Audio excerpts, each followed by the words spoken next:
The battle for the top of the Colonial is up for grab. Richmond takes on William and Mary in the final game of the FCS season. Hello, everyone, and welcome to Slasher U. I'm your host, Christian Rao, here with my co-host, Steve Feck, and we're going to break down this game of Richmond and William and Mary. This should be a really good matchup. Looking forward to this one Saturday at noon Eastern time. We've talked about Richmond a few times this season. We've seen a lot of good things from Richmond. When I look at these stats, I know the name that comes to my name, or a name that comes right to my mind right away is Udinsky, how he's looked at the quarterback position. On the other side of the ball, when you think of William and Mary, Steve, you've seen some really good defensive play from the Tribe. Yeah, they're the third best pass defense in FCS. Interesting enough, last week, Udinsky struggled a little bit against Delaware, which had the number one pass defense. But Udinsky was also fighting off an injury. So I think that kind of affected his play as well. But William and Mary averages 277 yards a game on the ground. Any team that can run, even if you're not putting up 277, even if you're putting up 200 yards, that wears down a defense. And that allows your offense to become more opportunistic. I mean, William & Mary doesn't have an explosive offense, doesn't really have a highly rated quarterback. They get the job done. They're ranked higher than Richmond, both in the coaches poll, but also in the predictive stats part. They have kind of like two polls in FCS, which I wish that really FBS would adopt as well. It's not just straight analytics. I mean, it really does kind of look at stats and how things should predict out as far as where a team would rank. So, like, for example, Jackson State has been fifth in the coaches poll. They've been down around 10, 11 in the last couple of weeks in the predictive stats because, again, it factors in strength of schedule and all these other different things here.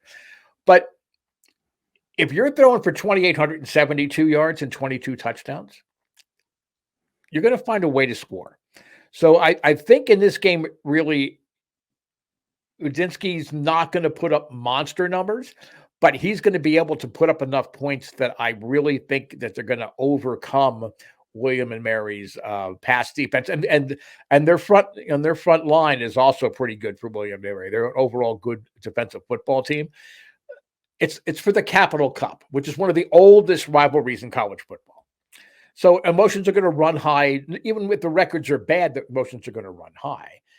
Now, Richmond does win the Colonial outright with a win. Yep. William and Mary stays alive, but they need New Hampshire to lose. So for William and Mary, it's absolutely a must win. And there's still a way for Richmond to sneak in if New Hampshire loses and then, and a couple other things happen as far as point differential. But I think the line says it's William and Mary. The coaches poll and the predictive stats say it's William and Mary, but I'm going with Richmond on this one. I really like Reese Udinsky, and I think he might have a future on Sundays. I don't know that he'll be a high draft pick, but he could be somebody that comes in as an unsigned free agent and wins a job and training camp at some point. But I'm going with Richmond in this one. It's going to be a great game, and it's one of those games. The old cliche: it's a shame one of these teams have to lose. Mm-hmm. But it really, I think, and this is one of the few times I'm taking offense over defense. I mean, when you look at this Richmond squad, they look pretty good on the defensive side last week against a tough Delaware squad, winning by 8. They forced 4 turnovers. So I think that I'm with you. I think I'm going to take Richmond to win this one. I think we see an outright champion in the Colonial.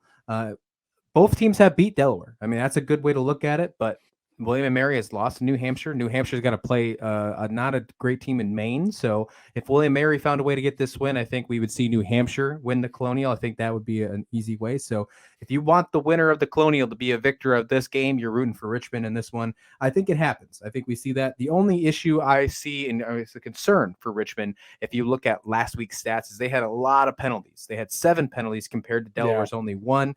They got to figure that out against a tough William and Mary defense. You can't give anything up for free, and that's what the penalties have done, obviously, to this squad.